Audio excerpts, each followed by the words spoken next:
Ito po, magandang reaksyonan po ito, mga kabida. Meron pong interview po, ito hong si Congressman Egay Erice, ng Caloocan City, mga kabida, sa Billionaire News Channel. Okay? Yung kanyang interview po ay patungkol ho kay Congressman Zaldico, mga kabida. Okay? Hindi ba kayo nagtataka kung bakit po biglang natahimik po, itong issue po ni Zaldi, mga kabida? Di ba, meron pong ginagawang hakbang daw ang Marcos administration, para lang po mapabalik po dito sa Pilipinas, mga kabida, itong dating party list representative po ng Ako Bicol, mga kabida. Pero biglang natahimik Wala ho tayong narinig, nagganap, mga kabida, kung kumusta na po yung ginagawang hakbang po ng gobyerno, mga kabida. Meron palang leverage daw, Ito hong si Congressman Zaldico, laban ho dito sa Marcos administration, mga kabida, Okay? Alam naman po natin, mga kabida, na si Zaldico ang itinuturo po ngayon na mastermind daw, sa mga nangyayari po, corruption, sa 2025 national budget, mga kabida, yung corruption sa flood control projects, at itong latest na pasabog po ng mga dating sundalo po, mga kabida, na inutusan daw sila ni Zaldico na mag-deliver ng mali-malitang pera, sa iba't ibang mga personalidad, sa politika, mga kabida, At itong lahat, mga kabida, ang makakapag-kumpirma lang po dito, ito hong si Zaldico. Okay? Ito daw yung leverage daw, ni Zaldico, mga kabida. Yung hawak niyang impormasyon patungkol ho dito sa mga kaganapan na nangyari po ngayon sa ating bansa. Ito, pakinggan muna natin. Ito hong si Congressman Egay Erice, mga kabida. Sa panayam po sa kanya ng Billionaire News Channel po, At saka pagkatapos niyan, magkokomento po tayo, mga kabida. Narito po. Congressman Zaldico is trying to get a leverage in this government. Kasi dahan-dahan yung kanyang pagsasabi ng mga detalye. So, parang ang message, pagka diniin nyo ako, ay lalabas ko lahat to. At alam naman natin na si Congressman Zaldico ay kanang kamay ni Speaker Martin Romualdez. So parang, pabayaan niyo ako dito, tahimik ako dito sa Portugal. Pagka ako extradite niyo, ilalabas ko lahat to.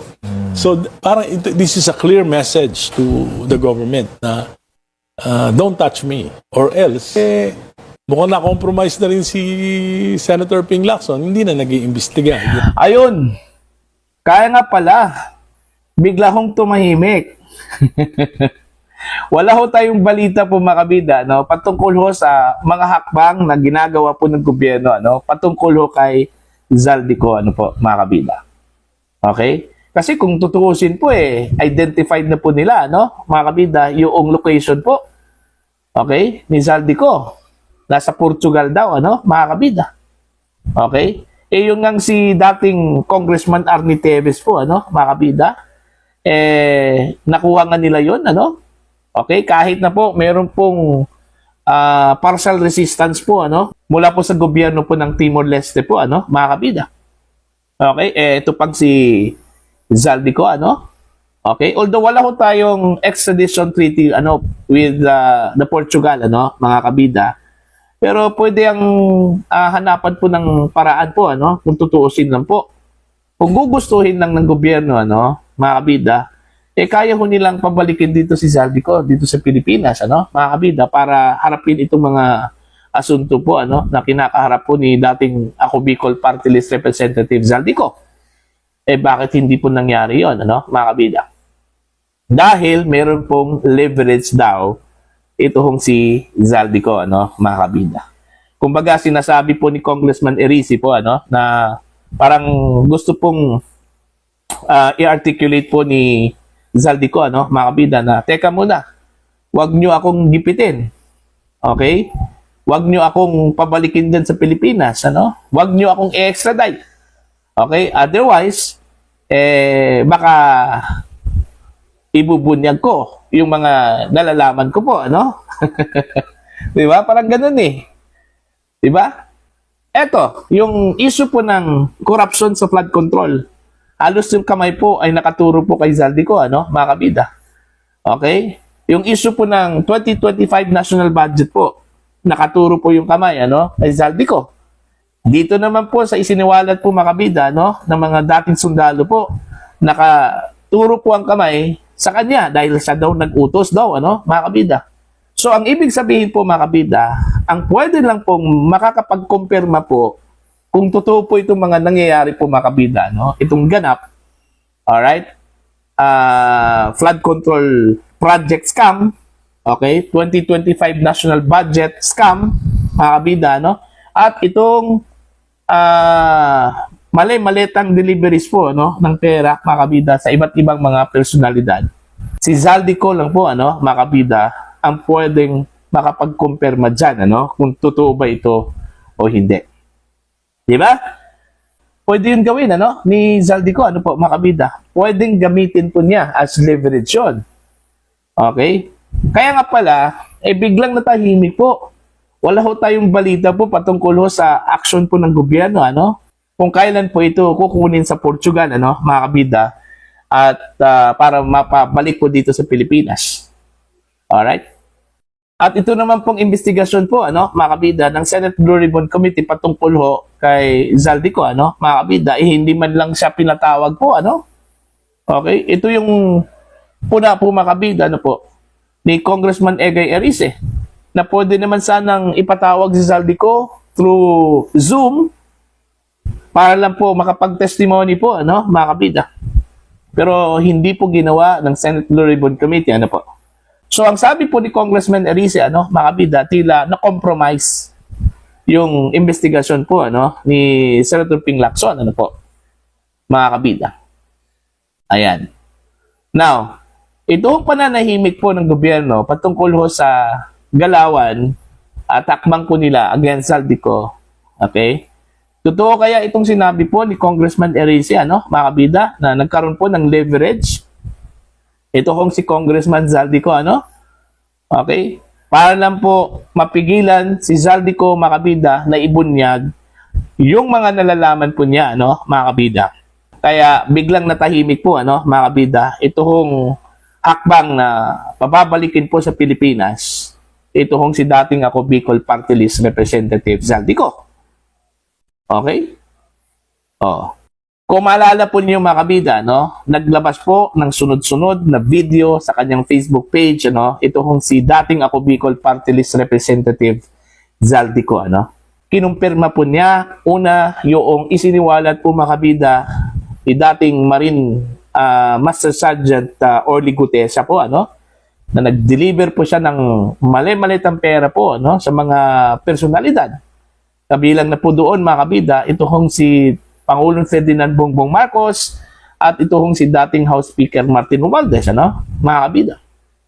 At in fact, ipinakita pa nga niya yung mga maleta po, ano. Okay, dun ho sa kanyang video po, ano, mga kabida. Alright? At meron din siyang ibinunyag po doon, ano, ng mga personalidad na nakatanggap daw ng kickback, ano, mga kabida. Kabilang na po doon si Pangulong Ferdinand Bongbong Marcos na sinasabi po ni Congressman Zaldico na nakatanggap daw ng kickback na nagkakalaga po ng 25 billion pesos po, ano, mga kabida. Doon ho sa in-insert doon niya na 100 billion pesos sa 2025 national budget, ano, mga kabida. Okay? Oh, doon pa lang, mga kabida, sa kanyang pinasabog, parang hindi po interesado doon, ano, ang Senate Blue Ribbon Committee dahil according to Senator Ping Lacson, walang probative value yung kanya hong isiniwalat daw, ano, mga kabida. Diba? Kaya nga, since then, okay, may lumabas na po na mga haka-haka po, ano, mga kabida, na baka sinadya po itong pag-alis po ni Zaldico, mga kabida. May basbas po ito. Okay? Pangalawa po, may haka-haka din, ano, na ayaw na po pabalikin daw ng Marcos administration, ano, ito hong si Zaldico dito sa Pilipinas. Kasi siya yung may hawak daw ng mahalagang impormasyon po mga kabida, no? Patungkol po sa mga kontrobersiya na nangyayari po sa ating bansa mga kabida. Okay, sana ito hong sinabi po ni Congressman Egay Erice na nagkaroon po ng kompromiso po mga kabida. Okay, itong investigasyon po ng Senate Blue Ribbon Committee, okay, yung pananahimik po mga kabida ng gobyerno patungkol ho sa kanyang extradition mga kabida, okay, sana hindi po ito totoo. Okay, kung magkaganon po mga kabida, wala talaga, no? Okay, wala na po tayong maaasahan po. Okay? So, what do you think mga kabida? Alright? Ano kayang sa tingin ho ninyo kung bakit biglang natahimik po, okay, itong ginagawang hakbang po ng gobyerno ng Marcos administration para lang po mapabalik dito sa Pilipinas ito hong si Zaldico, ano? Takot kaya sila mga kabida, ano, na bumalik sa Pilipinas at mag-testify ito hong si Zaldico? Okay? Please comment down. Sa mga hindi pa po subscriber po sa akin channel, please subscribe. Just click the subscribe button, click the notification bell, click all para updated po kayo mga kabida sa